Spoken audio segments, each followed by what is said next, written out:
Hello दोस्तों, welcome to main point study. आज हम पढ़ने वाले हैं चैप्टर 1 क्लास 9 का हिस्ट्री का, जिसका नाम है द फ्रेंच रेवोल्यूशन और ये पार्ट 3 है। फर्स्ट और सेकंड पार्ट अपलोड कर चुका हूँ, लिंक नीचे डिस्क्रिप्शन में मिल जाएगा। तो और फर्स्ट और सेकंड पार्ट जाकर ज़रूर देखना, और अगर देखा अभी है तो एक बार अभी जाकर दोबारा देख लो, क्योंकि यार चैप्टर स्टोरी के वे में समझाया, और अगर स्टोरी के वे में आपको चैप्टर समझना है तो आपको फर्स्ट और सेकंड पार्ट जाकर देखकर आना ही पड़ेगा, ठीक है।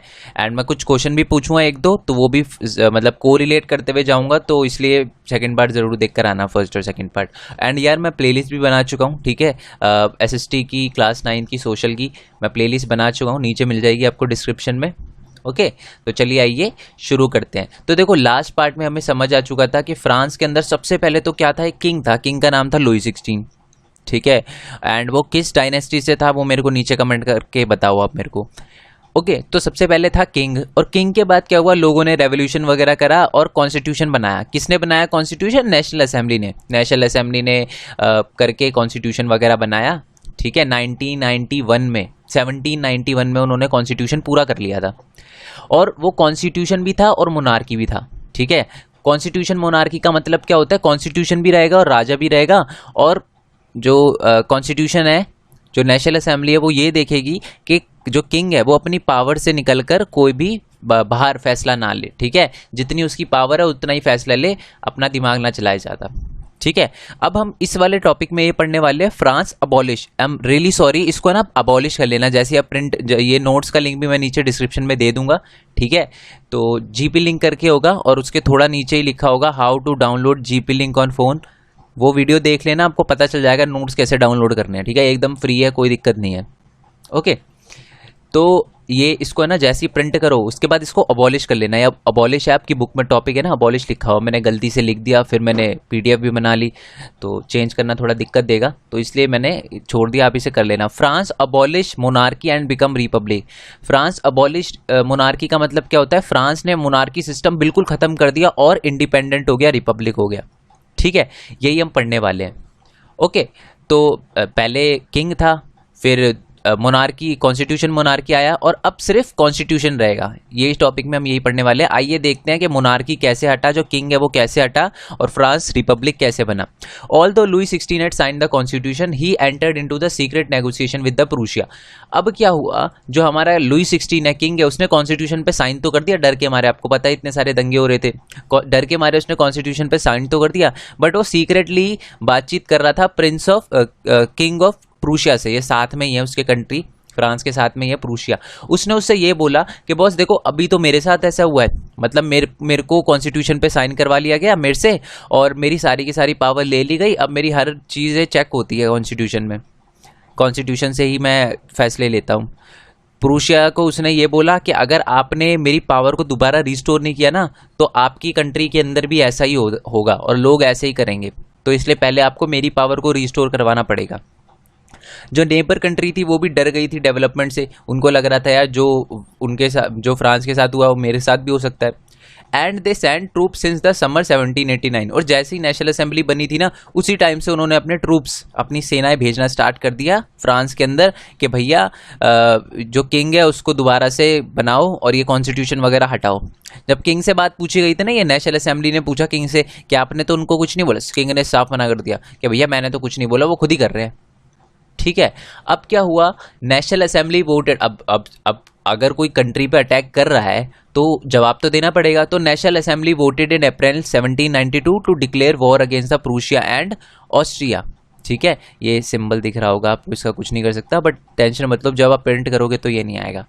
नेशनल असेंबली ने वोट किया 1792 में, और वॉर डिक्लेयर कर दी। प्रूशिया और ऑस्ट्रिया दोनों ही साथ में थे, और दोनों ही अपने सैनिक भेज रहे थे बार बार फ्रांस के अंदर। बहुत सारे फ्रांस के वॉलंटियर ने, लोगों ने आर्मी ज्वाइन करी, जो गरीब थे उन्होंने आर्मी ज्वाइन करी, ठीक है। और उन्होंने वो एक सॉन्ग, एक पेट्रियोटिक सॉन्ग गाते हुए गए, जिसका नाम था मर्सेल्स, ठीक है। Marseillaise compose bye Roger D लाइज्ल। ये नाम याद रखना, ये आज अगर बात करें तो फ्रांस का ये नेशनल एंथम है, नाम भी याद रखना बंदे का, और उस जो हमारा नेशनल एंथम है उसका नाम भी याद रखना, ठीक है। चलो जी, अब जो वॉर थी वो ज़्यादातर, अभी मैंने क्या बताया, जो आर्मी थी उसके अंदर कौन से लोगों ने वॉलंटियर किया, ज़्यादातर गरीब लोगों ने, बट सबसे ज्यादा प्रॉब्लम भी गरीब लोगों को ही आ रही थी। The war brought economic difficulty to the people और poor people, but the constitution of the 1791 gave the political right only to the richer section of the society. गरीब लोगों ने ये देखा बॉस हम ही आर्मी में जा रहे हैं, हम ही सब कुछ कर रहे हैं, ठीक है, बट फिर भी हमारे लिए दिक्कतें बढ़ रही है और हमें तो पॉलिटिकली राइट भी नहीं है। आपको याद है ना एक्टिव सिटीजन, एक्टिव सिटीजन कौन होते थे? 25 साल से ऊपर जो 3 दिन की वेजेस के बराबर टैक्स देते थे। तो यानी अमीर लोग ही तो हो गए। टैक्स जो तीन दिन की वेजेस के बराबर टैक्स देता है वो तो अमीर ही हो गया। तो उन्होंने बोला कि यार हमको तो गरीबों को तो कोई राइट ही नहीं है। तो इसीलिए एक गरीबों ने अपना एक क्लब बनाना स्टार्ट कर दिया। As a result political club emerge. Most known club was Jacobins club. सबसे ज्यादा फेमस क्लब था जैकोबिन्स क्लब। मोस्ट इंपॉर्टेंट क्वेश्चन है बॉस, मेरे को नहीं पता आप कैसे याद करोगे, बट ये वाला क्वेश्चन याद होना चाहिए, बहुत इंपॉर्टेंट क्वेश्चन है, ठीक है। वैसे मैं ये जैसे ही आपका चैप्टर खत्म हो जाएगा ना, इंपॉर्टेंट एमसीक्यू इंपॉर्टेंट क्वेश्चन की वीडियो अपलोड करूंगा, वो जरूर देखना, ठीक है। लास्ट ईयर में जो जो क्वेश्चन आए होंगे वो बताऊंगा मैं आपको। तो जैकोबिन्स क्लब का सबसे पहले तो जैकोबिन्स क्लब है, तो उसका नाम किसके नाम पे पड़ा? उसका नाम पड़ा convent of Saint Jacob in Paris. ये इन पेरिस है, ठीक है, जैकोब इन पेरिस। तो कॉन्वेंट का मतलब क्या होता है? एक बिल्डिंग जो पूरी तरह से रिलीजियस लाइफ को दे दी जाती है। जैसे धर्मशाला नहीं होता पूरा, मतलब कोई वो नहीं है, पैसे वगैरह नहीं है, आप रहो, धार्मिक बिल्डिंग थी वो उनके नाम पे, और बिल्डिंग का नाम था सेंट जैकोब, तो उनके नाम पे जैकोबिन्स क्लब का नाम पड़ गया, ठीक है। अब उस जैकोबिन्स क्लब में कौन कौन था? जैकोबिन्स क्लब में less prosperous section of the society थे, मतलब गरीब लोग थे बोला जाए तो। स्मॉल शॉपकीपर, आर्टिसन सच शू मेकर्स, ठीक है, watch makers, daily veg worker, गरीब लोग थे ऑटोमेटिकली, ठीक है। ये सारे के सारे गरीब लोग हैं और लिखने आपको एग्जाम में क्वेश्चन आता है कि right a short note on Jacobins club, इसलिए मैं आपको ये सारी चीजें बता रहा हूँ। अब सबसे मेन चीज, उसके लीडर का नाम था मैक्समिलियन रॉबिस्फेयर, ठीक है, स्पेलिंग में गड़बड़ मत कर जाना, बहुत इंपॉर्टेंट है। मैक्समिलियन रॉबिस्फेयर इसका नाम है, ठीक है। और वो क्या करते थे? वो एक पैंट पहनते थे, स्ट्राइप्स वाली पैंट, ठीक है, वो स्ट्राइप पुराने जमाने वाली नहीं होती, स्ट्राइप्स वाली पैंट, दिखा देता हूँ फोटो आप, ये दिख रहा है, स्ट्राइप्स वाली पैंट पहनते थे। और ये जो पैंट है ये डॉक वर्कर भी पहनते थे। अबे डॉक वर्कर क्या होता है? जो वो शिप वगैरह में काम नहीं करते सामान उतारने चढ़ाने का, तो वो डॉक वर्कर होते हैं, उन्हीं की तरह ये पैंट पहनते थे। और है ना, इनको नी ब्रिचेस कहा जाता था, ठीक है, मतलब इनको सैन क्लोथ्स कहा जाता था। अब ये सैन क्लोथ्स होते कौन है? सैन क्लोथ्स वो होते हैं, सैन क्लोथ्स को अगर आप ट्रांसलेट करोगे इंग्लिश में, ये एक फ्रेंच वर्ड है, ट्रांसलेट करोगे इंग्लिश में तो उसको, इसका मतलब होता है person without a knee breaches, जिसके घुटने ना हो। अब देखो इस पिक्चर में आप देखोगे इसके घुटने दिखाई नहीं दे रहे, है ना, तो इसलिए इनको सैन क्लोथ्स भी कहा जाता था, जिनके घुटने दिखाई नहीं देते, ठीक है। और जो मैन होते थे वो एक रेड कलर की कैप पहनते थे जो लिबर्टी को शो करते थे, लिबर्टी यानी आज़ादी को शो करता था। बट जो वुमेन थी वो ऐसा नहीं कर सकती थी, वो रेड कलर की कैप नहीं पहन सकती थी। देखो रेड नहीं है, किसी और कलर की स्ट्राइप्स वाली है, ठीक है, क्लियर हो गया। अब मैं एक बार पढ़ा देता हूँ आपको क्या लिखा था उसमें। हाँ जी, देखो सैन क्लोथ्स कहा जाता था, literally meaning those without knee breaches, जिनके घुटने नहीं होते, क्योंकि उस पैंट में घुटने दिखाई नहीं देते थे इनके। इन एडिशन मैन वो red cap to symbolised liberty, जो मैन थे वो रेड कलर की कैप पहनते थे जो लिबर्टी को शो करता था, और वुमेन को ऐसा करने की आज़ादी नहीं थी। अब 1792 में क्या हुआ, जो जैकोबिन्स क्लब है जिसमें ज़्यादातर गरीब लोग थे, उन्होंने बोला कि ना हमको वोटिंग राइट, इकोनॉमिक डिफिकल्टी भी हम झेल रहे हैं, बहुत ज़्यादा दिक्कत हो रही है, ठीक है। In summer 1992 due to the short supply of the food and high prices of the food, मतलब ना फूड मिल रहा था और जो प्राइसेस हो रहे थे वो भी बढ़ रहे थे। They attack the palace of the Tuileries and killed king's guard and held king himself as a hostage for the सर्वलार। मतलब उसने क्या किया, जो लोग थे, कौन से लोग थे, जो जैकोबिन्स क्लब के लोग थे 1792 के समर में, क्या किया उन्होंने, अटैक कर दिया पैलेस पे, किंग के पैलेस पे, और किंग के गार्डों को मार दिया और किंग को बंदी बना के रख लिया अपने पास, ठीक है। ये वो वाला बंदी नहीं है, ये दूसरा बंदी है, ठीक है, खुश मत हो। तो अब क्या हुआ, literally assembly voted for the imprison the royal family. अब क्या था, सारा जैकोबिन्स क्लब में सारा का सारा जो रिस्पॉन्सिबिलिटी थी कि जो प्राइस बढ़ रहे हैं, ये शॉर्ट सप्लाई हो रहा है, इसका सारा जिम्मेदार किंग है। तो अब क्या किया, जो नेशनल असेंबली थी उन्होंने वोट किया कि यार अब रॉयल फैमिली को जेल में डाल देना चाहिए, ठीक है। और इस बार जो वोटिंग राइट था वो 25 साल से नहीं, 21 साल से ऊपर हर आदमी को, यानी चाहे वो 3 दिन की वजह पर टैक्स देता हो ना, सब 21 साल से ऊपर सब आदमी को वोट देने की आज़ादी थी और वोटिंग हुई, ठीक है, और कुछ लोगों को चुना गया उस वोटिंग में, ठीक है। उन लोगों को जो चुना गया था, election were held the newly elected assembly called convention, उनको कन्वेंशन बोला गया। और क्या हुआ, जो मोनार्की थी वो बिल्कुल अबॉलिश हो गई और फ्रांस को एक रिपब्लिक डिक्लेयर कर दिया। कब? 21 सितंबर 1792। एग्जाम में क्वेश्चन आता है 1 मार्क्स का कि फ्रांस को रिपब्लिक कब डिक्लेयर कर दिया? 21 सितंबर 1792 को डिक्लेयर किया था, ठीक है। किसने डिक्लेयर किया था? कन्वेंशन ने डिक्लेयर किया था, जिसको लोगों ने चुना था। और वो लोग जो वोट देने वाले थे वो 21 साल से ऊपर कोई भी वोट दे सकता था, सॉरी 21 साल से ऊपर मैन को वोट देने का राइट था, ठीक है। अब क्या हुआ, फ्रांस पूरी तरह रिपब्लिक हो गया। तो अगले ही साल यानी कुछ दिनों बाद, सितंबर है ना, सितंबर 1792, अब 21 जनवरी 1793 में जो हमारा किंग था उसको पब्लिकली एग्जीक्यूट कर दिया गया, ठीक है। डेला कॉन्कर्ड मतलब एक जगह का नाम है, चार्ज ऑफ ट्रेजन का मतलब होता है betrayal of the ones country, यानी अपनी ही कंट्री के साथ उसने धोखाधड़ी करी थी, इसलिए उसको सूली पे टांग दिया, ठीक है। तो समझ आ गया, यहाँ उसे चढ़ा दिया। और सेम चीज करी गई क्वीन के साथ भी, क्वीन को भी लटका दिया गया, ठीक है। तो यानी कि अब बिल्कुल ही खत्म हो गया राजा रानी वाला सिस्टम, और अब सिर्फ एक था कॉन्स्टिट्यूशन और कॉन्स्टिट्यूशन मोनार्की, कॉन्स्टिट्यूशन था और नेशनल असेंबली आज कन्वेंशन जिसे आप बोल सकते हो, पूरे की पूरी पावर लोगों के हाथ में थी। बट जो ये सारा का सारा करवाया था, अभी मैंने क्या कहा था, ये सारा का सारा किसने कराया था? ये जैकोबीन्स क्लब ने करवाया था। तो इसीलिए अब पावर जो थी वो जैकोबीन्स क्लब के हाथ में चली गई, ठीक है। अब नेक्स्ट टॉपिक है आपका रीजन ऑफ टेरर। अब क्या हुआ था द पीरियड, अब पहले तो आपको क्वेश्चन आता है कि रीजन ऑफ टेरर किस टाइम को कहा जाता है? 1793 से 1794 के टाइम को फ्रांस के अंदर रीजन ऑफ टेरर कहा जाता है। अब क्यों कहा जाता है? क्योंकि रॉबेस्पियर, मैक्सिमिलियन जो रॉबेस्पियर था जैकोबिन्स क्लब का, उसने अपनी तरीके से पॉलिसी निकाल दी लोगों को कंट्रोल और पनिशमेंट देने की। उसने क्या किया, जितने भी क्लर्गी नोबल, जो सारे के सारे लोग थे ना, जो चाहते थे कि यार किंग वापस आ जाए या दूसरा किंग लेकर आओ, उन सबको उसने लटका दिया, उनकी बात भी नहीं सुनी, उनको लटका दिया, ठीक है। Even he order to kill his own party member who do not agree with him, मतलब जो पार्टी के मेंबर, उसकी पार्टी के मेंबर जो उससे एग्री नहीं करते थे, उन्होंने रॉबेस्पियर ने उसको भी लटका दिया। Robespierre follow the policy so strictly that even the supporter turned against him. वो इतनी बुरी तरीके से अपनी पॉलिसी लगाता था, स्ट्रिक्टली पॉलिसी लगाता था कि जिसके सपोर्टर थे ना, वो उसके अगेंस्ट खड़े हो गए थे। और फाइनली क्या हुआ, कोर्ट ने जजमेंट सुनाया जुलाई 1794 को कि भैया जो हमारा क्या नाम है उसका, वो है ना रॉबेस्पियर, मैक्सिमिलियन रॉबेस्पियर, वो कर रहा है बुरे काम, उसको लटका दो। उसको गिलोटीन कर दिया गया जुलाई 1794 में, ठीक है। मर गया वो भी। अब पहले एक और चीज़ बता देता हूँ कि जो हमारा ये रॉबेस्पियर था ना, उसने स्ट्रिक्टनेस पता है क्या लाई? उसने स्ट्रिक्टनेस ये लाई कि अब जो सर मैडम कोई नहीं बोलेगा, अगर वो वुमेन हुई तो उसको आप मैडम नहीं, आपको सिटोइन बोलोगे, और अगर वो मैन हुआ तो उसको सर नहीं सिटोयन बोलोगे, ठीक है। ये भी एक रूल लेकर आया था।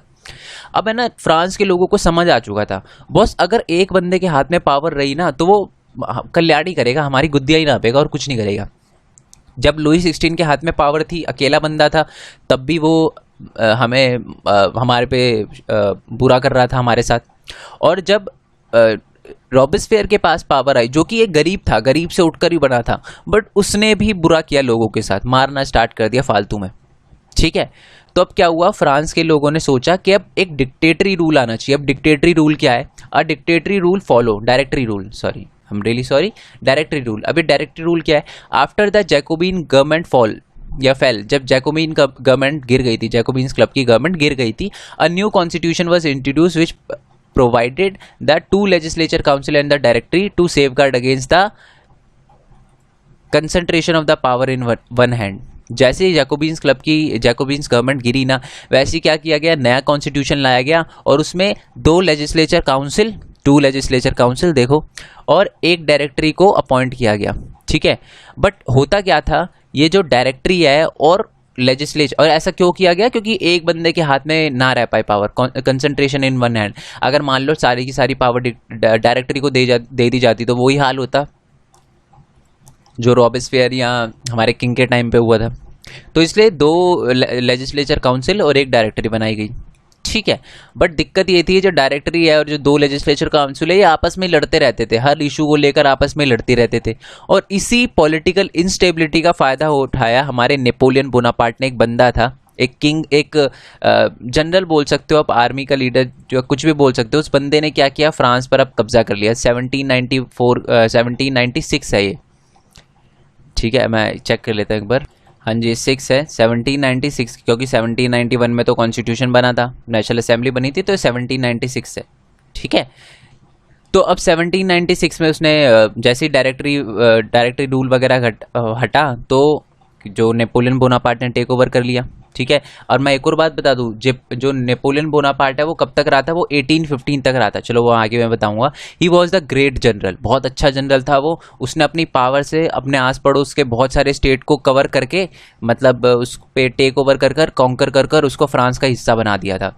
1804 में उसने अपना ताज पहना, यानी वो पहले तो सिर्फ नॉर्मली रूल करता था, बट फिर वो किंग ही बन गया का फ्रांस का। बट वो बुरा नहीं था इतना भी, उसने कुछ अच्छे काम भी किए, जैसे उसने right to property, right to private property दिया। इसका मतलब है कि कोई भी बंदा अब कोई भी ज़मीन खरीद सकता था।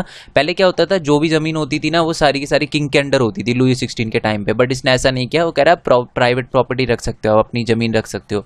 Uniform system of weight and measure were adopted. मतलब पहले क्या होता था, फ्रांस के अंदर अलग अलग जगह पे अलग अलग वेट मेजर होते थे, यानी कहीं पर 1 किलो को 990 ग्राम माना जाता था, कहीं 1 किलो को 1000 ग्राम माना जाता था, कहीं पर 1 किलो को 800 ग्राम माना जाता था। तो ये एक स्टैंडर्ड यूनिफॉर्म सिस्टम लेकर आए वेट मेजर की कि भैया 1 किलो के अंदर 1000 ग्राम ही होंगे। अब मैं ये एग्जाम्पल दे रहा हूँ, ठीक है, ये एग्जाम्पल है, दिल पे मत लेना। इक्वालिटी बिफोर लॉ का मतलब है कि कानून की नज़र में सब बराबर है, ठीक है। चाहे कोई मंत्री बुरा काम करे, चाहे कोई मिलिट्री ऑफिसर बुरा काम करे, चाहे कोई नॉर्मल लोग बुरा काम करे, सजा एकदम सेफ दी जाएगी। बट जो हमारा नेपोलियन बोनापार्ट था वो भी 1815 में हार गया, ठीक है। किससे हारा ये आप क्लास 10th में पढ़ोगे तो ये याद इंपॉर्टेंट नहीं है। बस एक लड़ाई हुई थी, बैटल ऑफ वाटरलू, ठीक है। बैटल ऑफ वाटरलू नाम की लड़ाई हुई थी 1815 के अंदर, वो वहां पर हार गया था, ठीक है। चलो अब है ना हम पढ़ेंगे did women have a revolution. पहले तो हम ये देखेंगे यार, अभी तक हमने देखा एक्टिव सिटीजन के बारे में, 25 साल से ऊपर सारे के सारे मैन जो 3 दिन की वेजेस के इक्वल वोट देते हैं, ठीक है। जब किंग को मारने की बात आई, जब किंग को सूली चढ़ाने की बात आई थी, तब भी 21 साल से ऊपर सब आदमियों को वोट देने की परमिशन थी, बट वुमेन को तो कोई परमिशन ही नहीं थी फ्रॉम द वेरी बिगनिंग। अब ये देखेंगे क्या वुमेन ने भी कोई रेवोल्यूशन किया या नहीं किया, ठीक है।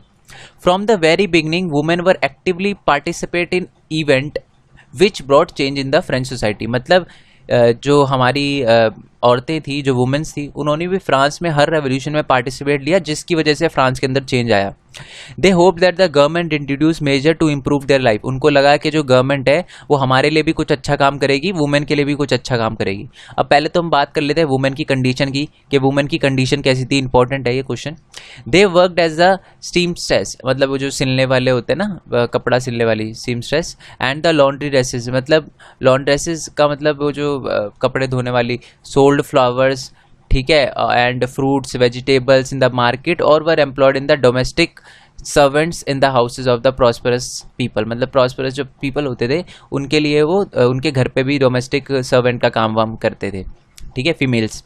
Most womens did not have access of education. बहुत सारी वुमेन्स को जो थर्ड पीजेंट वगैरह की होती थी, थर्ड स्टेट से होती थी, उनको पढ़ाई करने का भी एक्सेस नहीं मिला, एजुकेशन का एक्सेस भी नहीं था, उनको पढ़ाया भी नहीं जाता था।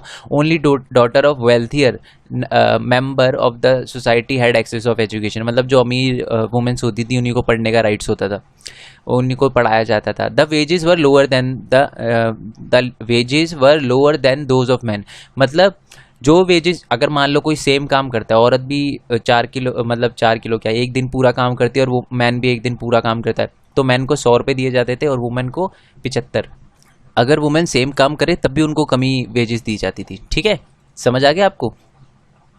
तो यानी वो वेजिटेबल वगैरह, ये सर्वेंट वगैरह में काम करते थे वुमेन, कंडीशन अच्छी नहीं थी, और उनको पढ़ाई का, एजुकेशन का एक्सेस भी नहीं था, सिर्फ अमीर औरतों को था एजुकेशन का एक्सेस, और उनकी जो वेजेस थी वो इक्वल देन मैन नहीं होती थी, कम होती थी हमेशा उनसे, ठीक है। In order to discuss their voice and the interest women started their own clubs and newspaper. Women को लगा यार हमारी बात कोई सुन ही नहीं रहा, हमने रेवोल्यूशन करके नेशनल असेंबली को कॉन्स्टिट्यूशन बनवाया, ठीक है, बट हमारे लिए कोई राइट ही नहीं दिए गए, ठीक है। तो इसलिए उन्होंने क्या बनाया, अपने क्लब्स और अपने न्यूज़पेपर बनाए, ठीक है। जैसे जिसमें से सबसे मशहूर है the society of revolutionaries, the society of revolutionary and Republican women, ये दो हैं, बहुत फेमस है, नाम आ सकता है आपको क्योंकि दो ही लिखे हुए हैं बुक के अंदर फीमेल से रिलेटेड, ठीक है। तो अभी तक हमें कितने क्लब समझ आए, एक तो हमारे जैकोबिन्स क्लब समझ आया, एक ये सोशलिस्ट वाला the society of revolutionary and the Republican women, ठीक है। अब क्या था, one of their main demands, अब उनकी डिमांड भी सुन लेते हैं। उनकी डिमांड क्या थी, उनकी डिमांड थी कि पॉलिटिकल राइट दिए जाए उनको भी जैसे कि मैन को दिए गए, यानी मैन को भी वोटिंग राइट दिया है ना, तो वुमेन्स को भी वोटिंग राइट दो, ठीक है। But women were disappointed that the constitution of 1791 reduce them to a passive citizen, but 1791 में जब कॉन्स्टिट्यूशन बना था तो उनको निराशा हुई क्योंकि उनको वोटिंग राइट दिए ही नहीं गए थे, किसी भी वुमेन को, अमीर हो गरीब हो, किसी भी वुमेन को वोटिंग राइट नहीं दिए गए थे, ठीक है, मैन को दिए गए थे, ठीक है। इन अर्ली ईयर्स, मतलब जैसे ही 1791 में कॉन्स्टिट्यूशन बन गया था तो स्टार्टिंग में आने के बाद कुछ अच्छा काम किया था गवर्नमेंट ने, बट अभी भी पॉलिटिकल राइट नहीं दिए गए थे। क्या अच्छा काम किया था, स्कूलिंग वगैरह करी थी। अब जो फादर है, their father could not longer to force them into the marriage against their will, मतलब उनकी मतलब अगर उन्होंने मना कर दिया कि मैं अपनी शादी नहीं करना चाहती इस बंदे से, तो नहीं करवा सकता। डाइवोर्स को लीगल कर दिया, अब जो मैन वुमेन दोनों में से कोई भी अप्लाई कर सकता था। पहले सिर्फ मैन ही अप्लाई कर सकते थे डाइवोर्स के लिए, फिर वुमेन के लिए भी अप्लाई करना, और जो वुमेन था उनको जॉब ट्रेनिंग भी दी जाने लगी, यानी वुमेन के लिए भी अब धीरे धीरे अच्छा हो रहा था। But political and the equal wages right were always denied, but उनको इक्वल वेजेस की जब बात आती थी और जब पॉलिटिकल राइट की बात आती थी तो उनकी बात नहीं सुनी जाती थी, ठीक है। उनको ना इक्वल वेजेस का राइट दिया जाता था और ना ही उनकी ये बात सुनी जाती थी कि उनको वोटिंग राइट भी दो, ठीक है, और इक्वल वेजेस ये दोनों नहीं दी जाती थी। तो एक मैडम थी, ठीक है, एक लेडी थी जिनका नाम था, एमिनेंट राइटर थी, बहुत अच्छी राइटर थी और पॉलिटिकल एक्टिविस्ट थी, मतलब यही पॉलिटिकल के आंदोलन करती थी, ओलंपे दे गॉगस, इनका नाम याद रखना, बहुत इंपॉर्टेंट है। एक बच्चे का क्वेश्चन पेपर मैंने देखा था, ठीक है, बहुत सारे, जितने भी आप यूट्यूब चैनल देखोगे ना, मैं आपको गारंटी बता रहा हूँ, मैं तारीफ नहीं कर रहा, मैं आपको क्लियरली बात बताता हूँ, वो ये टॉपिक समझाएंगे ही नहीं और ये बताएंगे नहीं कि मैडम कौन है। ये बहुत इंपॉर्टेंट है, बच्चे के आ रखा था एग्जाम में, इसलिए मैंने आपको बताया, ठीक है। इन्होंने अपोज किया constitution and the declaration of right of a man and citizen, याद है ना आपको, 1791 के बाद एक right of a man and citizen करके एक डिक्लेरेशन आया था, तो उसने उनको अपोज किया और उन्होंने बोला, उन्होंने ड्राफ्ट किया the right for the women and citizen. उन्होंने कहा भैया मैन के है तो वुमेन के भी बनाओ। इसी चक्कर में उनको 1793 में गिलोटीन कर दिया गया, 2 नवंबर 1793 को। क्यों? क्योंकि वो वुमेन के राइट के लिए लड़ रही थी। बट जो रेवोल्यूशन था वो जारी रहा और एंड में जाकर 1946 में वुमेन्स को भी इक्वल वेजेस और पॉलिटिकल राइट मिल गए। देखो यार, अभी तक अगर आप वीडियो देख रहे हो ना, तो आई होप आपको वीडियो बहुत अच्छी लगी होगी, ठीक है। नीचे कमेंट बॉक्स में कमेंट ज़रूर करना कि वीडियो कैसी लगी, वीडियो को लाइक ज़रूर करना और चैनल को सब्सक्राइब करे बिना मत जाना, ठीक है। And thank you so much यार, आपकी सपोर्ट की वजह से ही 6000 मेरे क्लियर हुए, ठीक है। आप आगे मैंने कभी सोचा भी नहीं था कि 6000 होंगे। पहले साल में मेरे को लगा था कि यार 500 हो गए वही बहुत है, तो 6000 बहुत सारे बच्चों को लग रहा है ये तो कुछ भी नहीं है, बट यार बहुत बड़ी बात है मेरे लिए, ठीक है। तो आप सबका बहुत बहुत शुक्रिया। देखो, नोट्स डाउनलोड करने में दिक्कत आती है तब भी आप मेरे को नीचे कमेंट बॉक्स में बता सकते हो। इसका एक पार्ट और रहा छोटा सा, ठीक है, एक तो स्लेवरी वाला और एक फ्रेंच वाला, थोड़ा सा एक कि क्या इंस्पायर किया उन्होंने, एक बस ये थोड़े से छोटे छोटे टॉपिक रह गए और उसके बाद मोस्ट इंपॉर्टेंट क्वेश्चन बताऊंगा मैं इस चैप्टर के, ठीक है। तो नेक्स्ट वीडियो के लिए स्टे ट्यून, तब तक के लिए थैंक यू सो मच। मेरे इंस्टाग्राम और फेसबुक का लिंक नीचे दे रखा है, आप चाहो तो शेयर कर सकते हो, फॉलो कर सकते हो। एंड मेरे न्यू चैनल का लिंक, ठीक है, जैसे कि आप सबको पता है मैं ये वाला चैनल मोनेटाइज नहीं हुआ, तो मैंने एक न्यू चैनल बनाया, बट अभी मैं उस पर कुछ डाल नहीं पा रहा क्योंकि यार मेरी प्रायोरिटी है कि आपके एग्जाम में अच्छे मार्क्स आए, तो उसके लिए मैं इसी पे नोट्स वगैरह बनाते रहता हूँ, क्योंकि आपको पता ही है हैंड रिटन नोट्स के साथ तो आपको यूट्यूब पे कम ही वीडियो मिलती है, तो इसलिए मैं हैंड रिटन नोट्स के साथ वीडियो बना रहा हूँ, इसलिए मेरे को वहाँ पर वीडियो डालने के लिए टाइम नहीं मिल रहा, बट मैं जल्दी उस पर वीडियो डालूंगा। आपसे रिक्वेस्ट है कि उसको सब्सक्राइब ज़रूर करना और उसका बेल आइकन भी ज़रूर दबाना कि जब भी मैं वीडियो अपलोड करूं तो आपको सबसे पहले नोटिफिकेशन आए। और बहुत इंटरेस्टिंग वीडियो बताऊंगा, टेंशन मत लो, ऐसी वीडियो बनाऊंगा आप सोच भी नहीं सकते, ठीक है। एंड दूसरों को भी बताना उस चैनल के बारे में, इस चैनल के बारे में दूसरों को भी बताना, ठीक है। जिस मतलब नोट्स के साथ वीडियो मिल रही है तो दूसरे बच्चों को भी हेल्प होगी, ठीक है। ओके यार, नेक्स्ट वीडियो के लिए स्टे ट्यून, तब तक के लिए थैंक यू सो मच।